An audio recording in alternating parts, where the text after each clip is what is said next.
ከተማ ለብዙዎቻችን የናፍቆት መዳረሻ፣ ለተስፋዎቻችን ማቆጥቆጫ፣ የድካማችን ማረፊያና የከፍታችን ማማ ተደርጋ ትታሰባለች።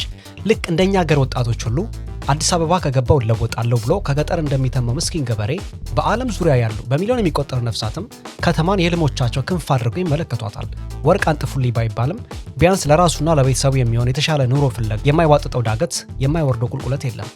ነገር ግን ከሚያብለጨልጩት ቪላዎችና ሰማይ ጠቀስ ህንፃዎች ጀርባ እውነትም ሲኦል በምድር ላይ አለች እንዴ የሚያሰኙ ዘግናኝ ስፍራዎች አሉ። በእነዚህ የከተማ ዘግቶች ውስጥ ህልም ማለት ክንፍ አውጥቶ መብረር ወይ ደግሞ ባለ ሀብት መሆን አይደለም። ይልቁንም በእኛ ሀገር እድርና ማህበር እንደሚባለው ሁሉ ቢያንስ ከወደቁበት ማጥ የሚያነሳ የቁም ስቃያቸውን የሚያቃልልና የዕለት ተዕለት ጉርሳቸውን የሚያስገኝ ትክክለኛ ማህበራዊ ዋስትና ያለህ የድረስልኝ ጥሪ ብቻ ነው። አንዳንድ የከተማ እድገት በራሱ ለድሆች በረከት ሳይሆን የቁም ግዞት የሚሆንባቸው አጋጣሚዎች አሉ። ዛሬ ከአዲስ አበባው የቤት እጥረትና የኑሮ ውድነት በብዙ እጥፍ የከፉ ሰብአዊነት ረክሶ ህይወት በስንዝር በሚለካባቸው በፕላኔታችን ላይ ባሉ እጅግ አስፈሪ የከተማ ሲኦሎች ውስጥ ዘልቀን ልናስመለከታችሁ ወደድን። እነዚህ ስፍራዎች ስታዩ መኖርና በህይወት መቆየት ያላቸውን ሰፊ ልዩነት ትረዳላችሁ። ከኔ ጋር አብራችሁ እንድትቆዩ በአክብሮት እጋብዛለሁ።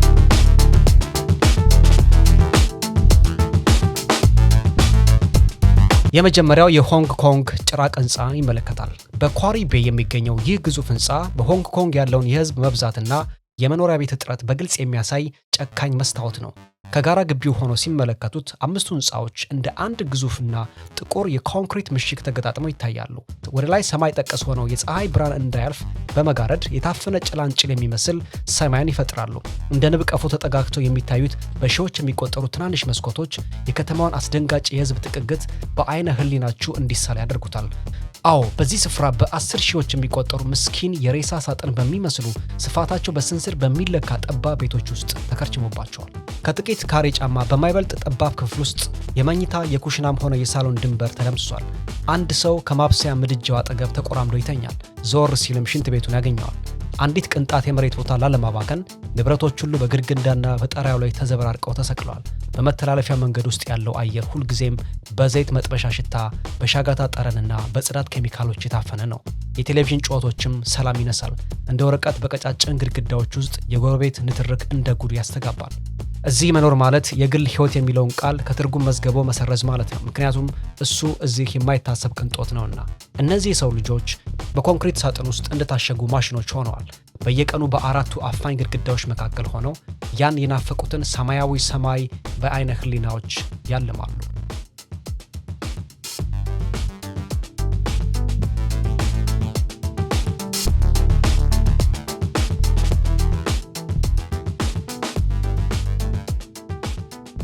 በካራካስ የሚገኘው ቶሬ ዴቭ መጀመሪያ ላይ ታቀደው የቬንዙዌላን ብልጽግና የሚያበስር የፋይናንስ ማዕከል እንዲሆን ነበር። ነገር ግን የሀገሪቱ የኢኮኖሚ ቀውስ ይህን ባለ 45 ፎቅ ሰማይ ጠቀስ ህንፃ በፕላኔታችን ላይ ወደሚገኝ እጅግ ግዙፍና ስርዓት አልበኝነት የነገሰበት የቁም መንደር ቀየረው። ህንፃው በግንባታ ላይ እንዳለ ከተተወ በኋላ ከ3000 በላይ ሰዎች ጎርፈው ገቡበት። ያላለቀውንና ባዶንም የኮንክሪት አጽም ወደ መኖሪያነት ቀየሩት። ህንፃው ምንም አይነት አሳንስር የለውም። ይህም ማለት በላይኛው ፎቅ ላይ የሚኖሩ ሰዎች ምንም አይነት የደህንነት መከታ ወይም ደግሞ የእጅ መያዣ በሌላቸው ቁልቁል ደረጃዎች ላይ በየቀኑ ሳይታክቱ መውጣትና መውረድ ይኖርባቸዋል ማለት ነው። እዚህ መኖር ማለት በእያንዳንዱ እርምጃ ከሞት ጋር መተቃቀፍ ነው። ጥበቃ በሌለው መተላለፊያ ላይ የምትሳሳት አንዲት እርምጃ በወሮ በላ ቡድኖች መካከል የሚነሳ ግጭት ወይም ደግሞ በራስ ተሰባስቦ የተሰራ የኤሌክትሪክ መስመር በመበላሸት እነዚህ ሁሉ የአንድን ሰው ህይወት ቅጽበት ውስጥ ሊቀጥፉት ይችላሉ።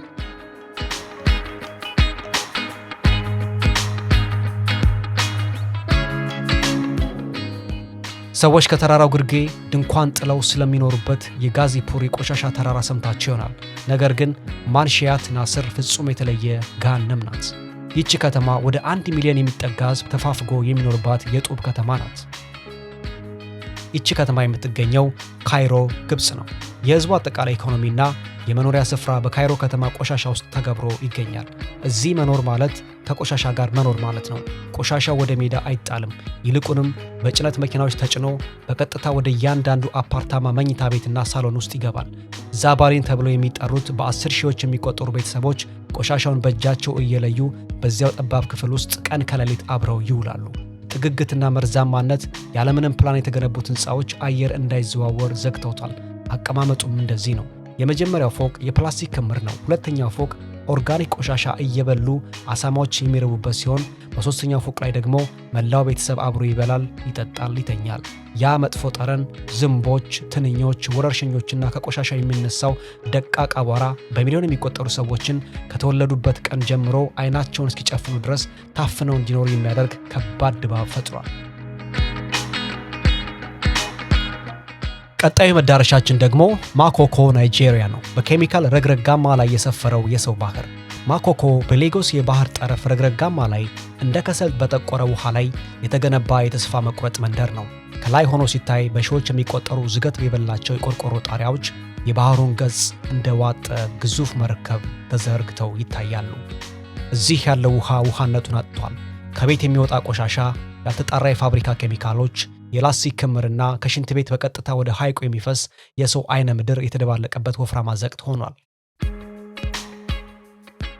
የሚከረፋው ግማት አፍን ያስይዛል። እግር የረገጠውን ሰው ሁሉ ቆዳና ልብስ ላይ እንደ ማጣበቂያ ተጣብቆ ይቀራል።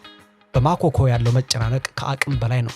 በሺዎች በ10 ሺዎች የሚቆጠሩ ሰዎች በቀጫጭን የቀርከሃ ምሰሶች ላይ በቆሙ ሊፈራርሱ በደረሱ የጥሬ እንጨት ጎጆዎች ውስጥ ተፋፍገው ይኖራሉ። እዚህ መንገድ የለም፣ ንጹህ ውሃም የለም፣ የመንግስት ኤሌክትሪክ መስመርም የለም።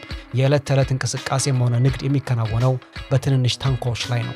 ከሁሉ በላይ ልብ የሚሰብረው ትዕይንት ደግሞ ገና የጥቂት ዓመት ሕፃናት በትናንሽ ታንኳዎች ውስጥ ተቀምጠው ያንን መርዛማ ውሃ እየቀዘፉ ሲጓዙ ማየት ነው። እነዚህ ሕፃናት የሚያድጉት ከኮሌራና ታይፎይድ እስከ ዴንጊ ትኩሳት ያሉ በሽታዎችን በታቀፈ ውሃ መካከል ነው። እዚህ ሕይወት ልክ እንደ አንድ አስፈሪና ጨለማ የሳይንስ ልብ ወለድ ፊልም ነው። የሰው ልጆች መሠረታዊ የስልጣኔ ፍላጎቶች ተነፍገው በየቀኑ በቆሻሻና በመርዝ ላይ ለመኖር የሚታገሉበት ስፍራ ነው። ቀጣዩ መዳረሻችን ደግሞ የጋዚፑር ቆሻሻ መጣያ ነው። ኒው ደልሂ ህንድ። በከተማ ዳርቻ የበቀለ የቆሻሻ እሳተ ገሞራ።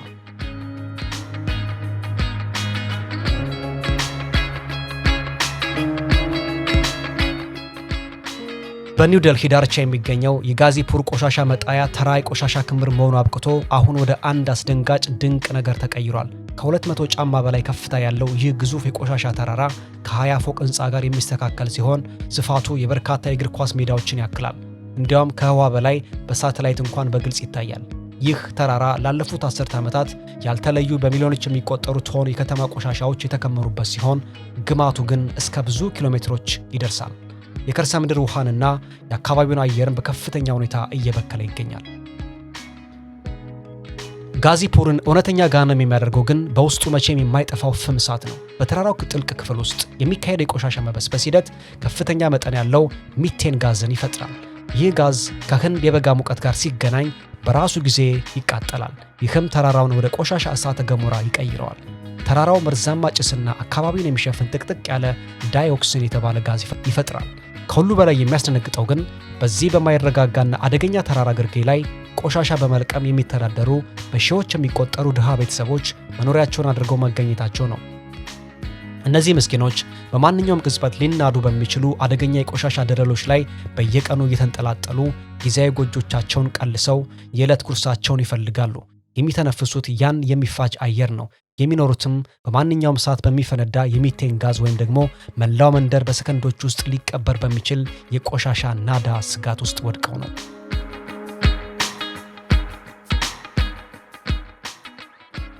ቀጣዩ መዳረሻችን ደግሞ ስኪድ ሮው ሎስ አንጀለስ አሜሪካ። የአሜሪካዊ ህልም ጥቁር ጥላ።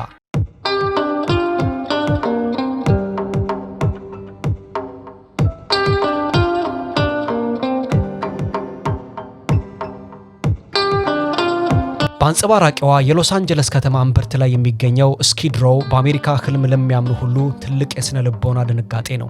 የቢሊዮን ዶላር የፋይናንስ ተቋም ካሉባቸው ሰማይ ጠንቀጽ ህንፃዎች ጥቂት እርምጃ ራቅ ብሎ የሚገኘው ይህ ስፍራ በአሜሪካ ከፍተኛ ቁጥር ያለው ቤት አልባ ህዝብ የሚከማችበት ቦታ ነው። ወደ 8000 የሚጠጉ ሰዎች በየመንገዱ ዳር በቋሚነት ይኖራሉ። በስኪድ ሮው ያሉት ጎዳናዎች ማለቂያ በሌላቸው የተቀደዱ የሸራ ድንኳኖች፣ ሰማያዊ ታርፓሊኖችና ከካርቶን በተሰሩ መጠለያዎች ተሞልተው እንደ ቤተ ሙከራ ተዘበራርቀዋል። የመንገዱ ወለል በቆሻሻ ጥቅም ላይ በዋሉ መርፌዎችና በመጠጥ ጠርሙሶች ተሸፍኗል። በካሊፎርኒያ የፀሐይ ሙቀት የሚፋጀው የሽንት ግማትም አፍን ያፍናል። በስኪድሮ ያለው ያኗኗር ሁኔታ ከዘመናዊ ከተማ ይልቅ የጦርነት ቀጠናን ይመስላል። አካባቢው በወሮበሎች ጥቃት፣ በግልጽ በሚካሄድ የእጽ ንግድና እንደ ሳምባ ነቀርሳና ሂፓፓታይተስ ባሉ ተላላፊ በሽታዎች የታወከ ነው። በተጨማሪም ደግሞ ያልታከሙ ከባድ የአእምሮ ህመሞች በስፋት ይታዩበታል። የቀን ከሌሊት የአምቡላንስና የፖሊስ መኪናን ሳይረን ጩኸት በእጽ ሱሰኝነትና በስነ ልቦና ቀውስ ውስጥ ካሉ ሰዎች ጋር ተደባልቆ ይሰማል።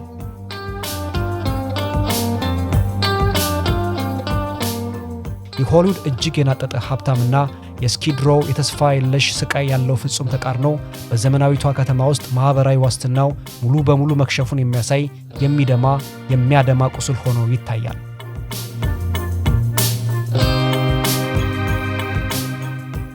ቀጣዩ መዳረሻችን ደግሞ ቻይና ነው። በገበያ ማዕከላት ጣሪያ ላይ ያሉ ቤቶች፣ ቻይና የቦታ ጥበት የወለደው ድንቅ አኗኗር።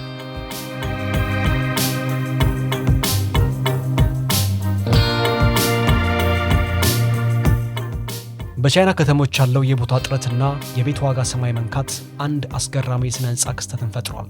ይኸውም ግዙፍ በሆኑ ሥራ ላይ ባሉ የገበያ ማዕከላት ላይ ጣሪያ ላይ ጠንካራ ቤቶችና ቪላዎች ተገንብተው ማየት ነው። እነዚህም ቤቶች ዝም ብለው የሚቀለሱ ጎጆዎች አይደሉም። ይልቁንም የአትክልት ስፍራ፣ የሳር ሜዳ መሄጃ መንገዶችና አጥር ያላቸው ባለብዙ ፎቅ ሕንፃዎች ናቸው። ከታች ባለው የሸማቾች ግርግር ላይ እንደተንጠላጠሉ ድንቅ መንደሮች ሆነው ይታያሉ። ይህ አስገራሚ የቦታ አጠቃቀም የሰዎችን የፈጠራ ችሎታ ቢያሳይም፣ በሌላ በኩል ግን ከተሞች በሕዝብ ብዛት ተጨናንቀው የመጨረሻው የውጥረት ደረጃ ላይ መድረሳቸውን የሚያሳይ እውነታ ነው። በገበያ ማዕከል ጣሪያ ላይ መኖር ማለት እጅግ ያልተለመደና አስቸጋሪ የሆነን የአኗኗር ሁኔታ አምኖ መቀበል ማለት ነው። ከእግራቸው በታች በሺዎች የሚቆጠሩ ሸማቾች ይተማማሉ። ከታላላቅ ስፒከሮች የሚወጣ የንግድ ሙዚቃ፣ የምግብ ቤቶች ሽታና ሌት ተቀን ከሚሰሩ ግዙፍ የአየር ማቀዝቀዣዎች የሚወጣ ከፍተኛ ሙቀት ነዋሪዎቹን ያውካቸዋል።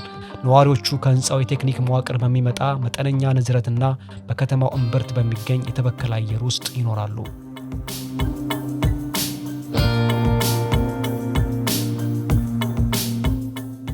ወደ ቤት መግባትም ሆነ መውጣት፣ መሰረታዊ ቁሳቁሶችን ማጓጓዝም ሆነ ቆሻሻን ማስወገድ፣ ሁሉም ተግባራት ሙሉ በሙሉ በህንፃው ውስጣዊ አሳንስር ላይ የተመኩ ናቸው።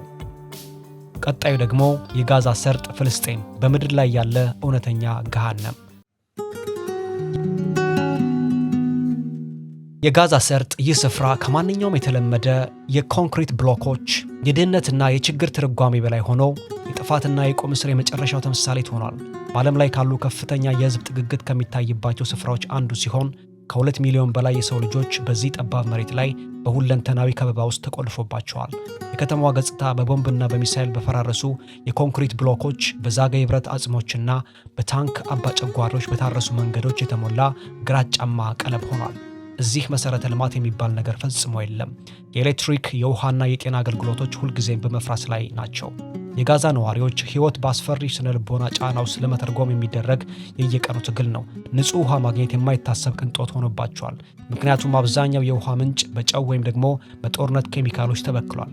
ኤሌክትሪክ የሚገኘው በቀጠሮና ለጥቂት ሰዓታት ብቻ በመሆኑ ሆስፒታሎችም ሆኑ የቤተሰብ እንቅስቃሴዎች ዘውትር በጨለማ የተዋጡ ናቸው። በሰማይ ላይ የማያቋርጠው የሰው አልባ አውሮፕላን ጩኸት በማንኛውም ቅጽበት ሊመጣ የሚችለውን አደጋ የሚያስታውስ ዘግናኝ ድምፅ ነው። ሕፃናት የሚያድጉት በፍንዳታ፣ በጭስ፣ በአቧራና በሞት መካከል ሲሆን መጫወቻቸውም መርዛማ የፍርስራሽ ክምር ነው። የጋዛ ሰርጥ የሰው ልጆች መብት ፍጹም ተገፎ ሕይወትም ከጥቃት እስከ ጥቃት በሚቆጠር ትንፋሽ የምትለካበት ግዙፍ የሰማይ ስር እስር ቤት ነው። የግዙፍ ብሎኬቶች መቃብር፣ ቻይና የውድቀት ውጤት የሆነው ማለቂያ የሌለው የብረት ባህር።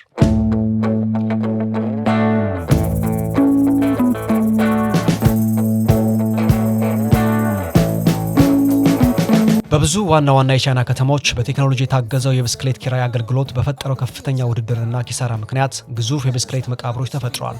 ይህም ትዕይንት ግዙፍነቱ የሚያስደንቅ፣ የውድቀቱ ውጤት ግን እጅግ የሚያሳዝን ነው። በከተሞች ዳርቻ በሚገኙ ሰፋፊ ሜዳዎች ላይ በሚሊዮኖች የሚቆጠሩ በቀለማት ያሸበረቁ ብስክሌቶች ተጥለውና ተደራርበው ይታያሉ። ይህም ዓይን እስከሚንሸራተት ድረስ የሚዘልቅበት የብረት ተራራ ፈጥሯል። ከላይ ሆኖ ሲታይ ትዕይንቱ ግዙፍ ሰው ሰራሽ የኮራል ሪፈሮችን ወይም ደግሞ የከተማውን መሬት የሚበላ ማለቂያ የሌለው የብረት ውቅያኖስን ይመስላል። ይህ ትርፍራፊ የከፍተኛ ብክነትና የኢኮኖሚ ጨለማ ገጽታ ቁልጭ ያለ ማሳያ ነው። የብረት ክምችቱ ጥግግት ከስሩ ያለውን ተፈጥሮ ሙሉ በሙሉ ያወደመ ሲሆን የብረት ዝገትና የጎማዎቹ መበስበስ ደግሞ ወደ መሬት ውስጥ በመዘቅ ሌላ ተጨማሪ የአካባቢ ብክለት አደጋ እየፈጠረ ይገኛል። በእነዚህ መቃብሮች ዙሪያ ያለው አየር በፀሐይ ሙቀት በሚለበለብ የብረትና የላስቲክ ሽታ የታፈነ ነው። በእነዚህ በሚሊዮኖች የሚቆጠሩ የቆሙ ብስክሌቶች መካከል ያለው አስፈሪ ገጽታ ጥቂት ራቅ ብሎ ካለው የከተማዋ ግርግር ጋር ሲነጻጸር በውስጡ ትልቅ ሐዘንን ይዟል። ቀጣይ መዳረሻችን ባንግላዴሽ የህይወትና የሞት ባቡሮች።